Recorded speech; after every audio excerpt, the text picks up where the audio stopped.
So Apple has again come up in the market with 3 new iPhones that are the 2019 models, and what the company has to say is that all these 3 new iPhones are an innovation over its last year generation models. But as I think is that it is not an innovation, it is an improvement over the last year iPhones that were the Apple iPhone XR, the Apple iPhone XS and the XS Max, all 3 of which were in the Roman numbers.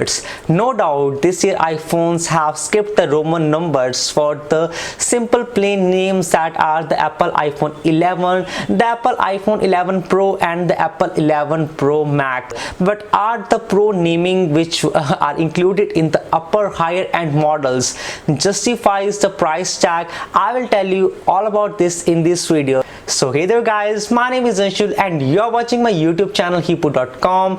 And before getting further into this video, do not forget to hit the subscribe button and do not forget to hit the bell notification icon so that whenever I post a new videos, all of you guys get notified. So without wasting any time, let's get started.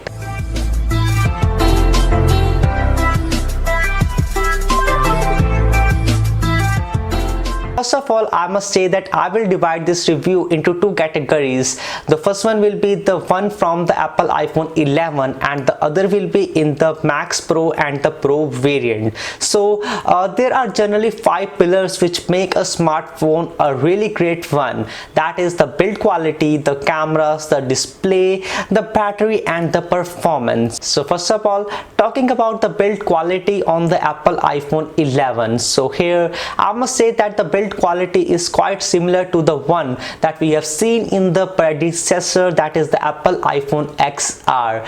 Almost the design is same with a few changes here and there, like the new camera hum.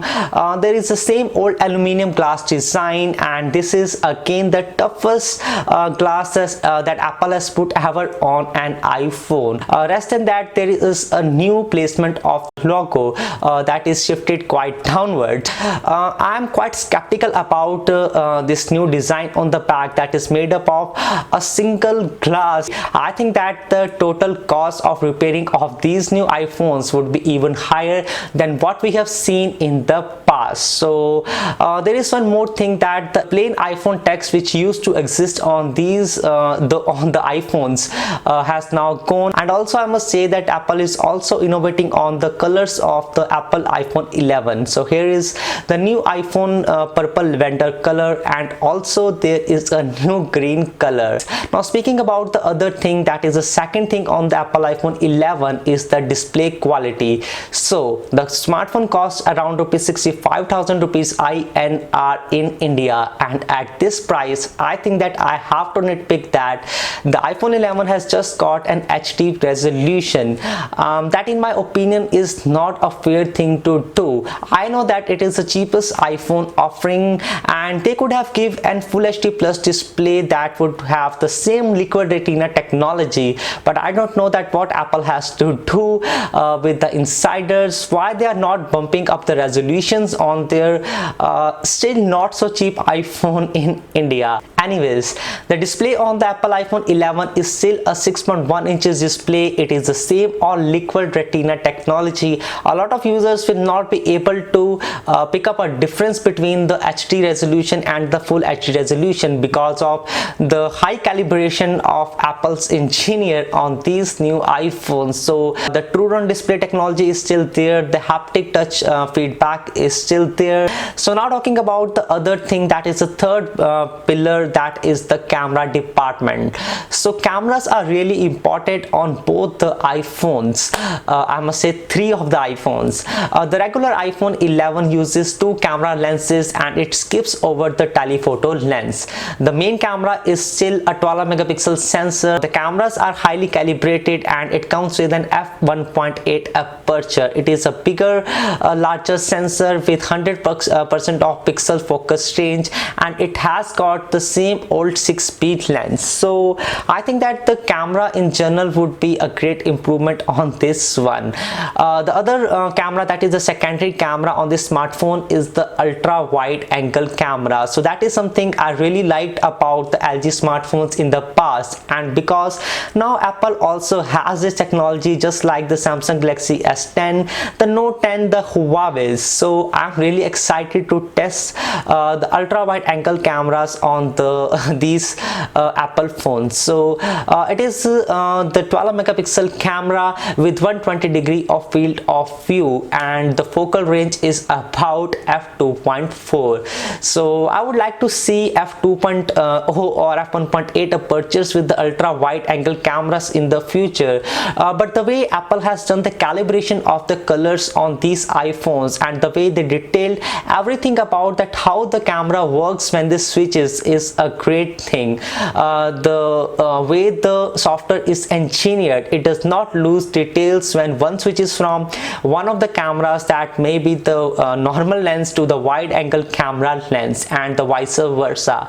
So the mathematics that the company is doing behind the camera is really great, and I don't think so that you have to buy the Apple iPhone 11 Pro, because everything that Apple iPhone 11 has is just great if you are not nitpicking about the display on this iPhone. Now the other thing that has been included in the Apple iPhone 11 is the night mode. So the night mode is a warm welcome in the Apple iPhones, and it works in a different manner. Whenever it sees the low lighting conditions, it automatically turns on the night mode. I don't know that how it will cop up against the Google Pixel smartphones because of the high computational image processing that those phones have in their chips, the ISP or whatsoever.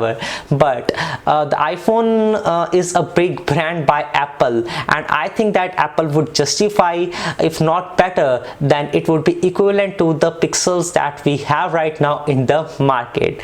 The other thing is the ISP processor that Apple has upgraded, and the new NPU, which works with the A13 Bionic chip to further improve the HDR mode in the smartphone. So speaking about the performance, A13 Bionic chip is about 50% better than the rest of the competition in the Android world in the market, and it is about 20% more efficient, more better than the Apple's A12 Bionic chip. So I don't think so that performance would be a big issue on these phones for the next 3 to 4 years. Now the last thing on these new iPhones that I want to talk about is the battery life, and I must speak just about the Apple iPhone 11. So the battery life on the Apple iPhone 11 is 1 hour longer than the previous iteration, that was the Apple iPhone XR. Apple does not want to tell us about the exact I must say the capacity of the battery on these new iPhones, but I think that from the previous reports that the battery might be capped at 3200 mAh, that is about 10% larger than what we had seen with the Apple iPhone XR. Speaking about the rest of the models that are just for the pro people, that is the Apple iPhone 11 and the Apple iPhone 11 Pro Max. First of all, talking about the build quality. Now Apple is using a new kind of frosted technology on the back of these new iPhone Pro and the Pro Max variants. Like the normal Apple iPhone 11, the glass back is a single piece of glass that is laminated with a frosted dual ion exchange method, and the camera melts in the same way in the single glass like the iPhone 11 itself. On the chassis we see the same old the stainless steel that we had seen with the Apple iPhone 11 XS and the Apple iPhone XS Max. So all these things gives a premium feel in hand on these new iPhones. I think these would be the best and the most durable iPhones that Apple had ever made in the market. But hey, do you really think that it is an innovation over an improvement, or it is a vice versa? Do let me know in the comment sections below, because the frosted glass is just an improvement, not an innovation, and I think so that the frosted glass back materials would scratch up more easily than the normal glass variant. So what do you think about this? also comment me in the comment section below. The next thing on the Pro and the Pro Max are the displays on these new iPhones. So Apple is using what they are calling to be the Super Retina XDR displays, which offers a sharp contrast to every eye. So what do they mean by this is that all new iPhones now support the HDR10 quality on the iPhones. Unlike the previous iterations of the iPhone which did support HDR content, HDR10 on these two new iPhones is on another new level. So when you would be watching the movies on the Netflix or the Apple TV Plus, the content and the quality and the color accuracy on these two new iPhones would be on another new level. Rest, we have the same 6.1 inches display on the regular model, 5.8 inches display on the regular model, and the Pro Max variant would have 6.5 inches model. That is quite similar to the previous iterations. Now there is something special about these displays, and that is that they are 15% more efficient than what we had in the previous iterations. So it would be great on the battery life of the new iPhones, and the force touch is gone. The haptic touch is there, which persists on this iPhone, not persists, that now exists on these new iPhones. The next thing is that the dark mode in the iOS 13 will also improve the battery backup on the new iPhones. So kudos to Apple, and I think that these all little improvements make the Apple iPhone 11 Pro and the Pro Max a better smartphone to buy in this year. Now the next thing is the camera department. So Apple was focusing a lot on the cameras on the Apple iPhone Pro and the Pro Max.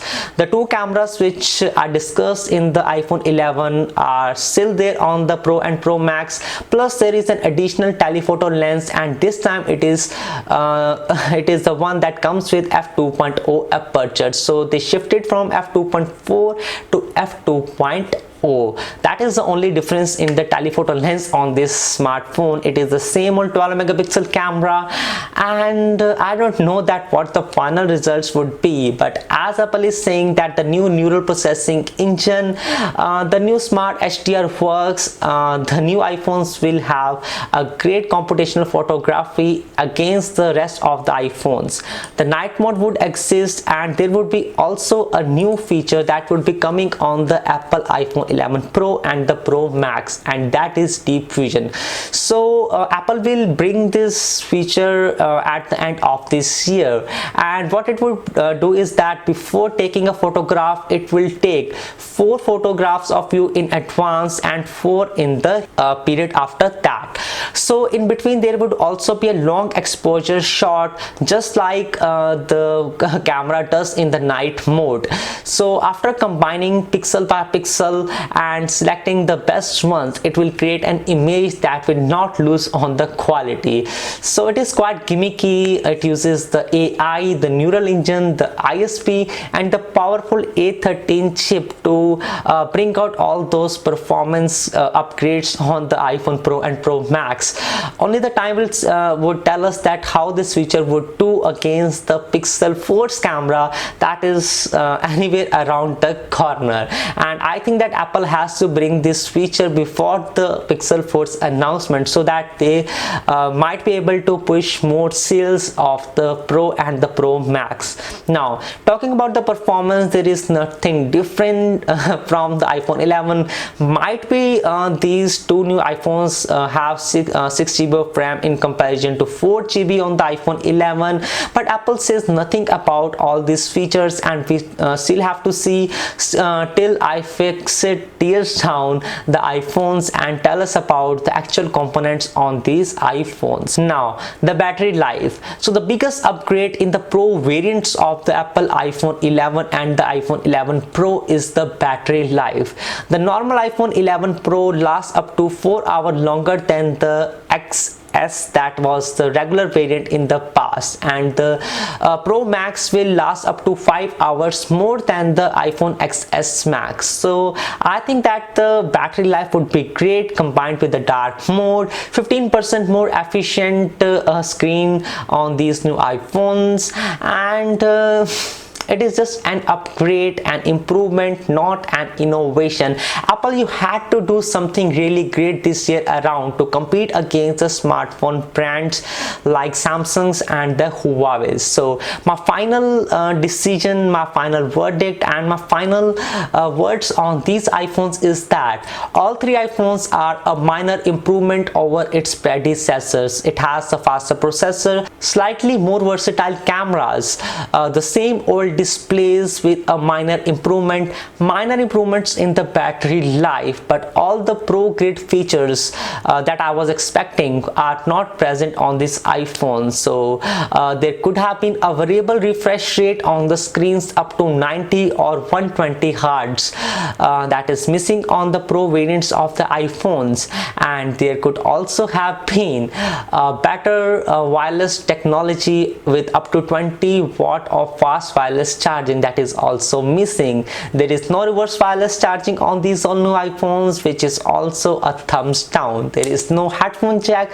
like every other flagship smartphone in this year, and I don't know that why all these iPhones are priced so high in India.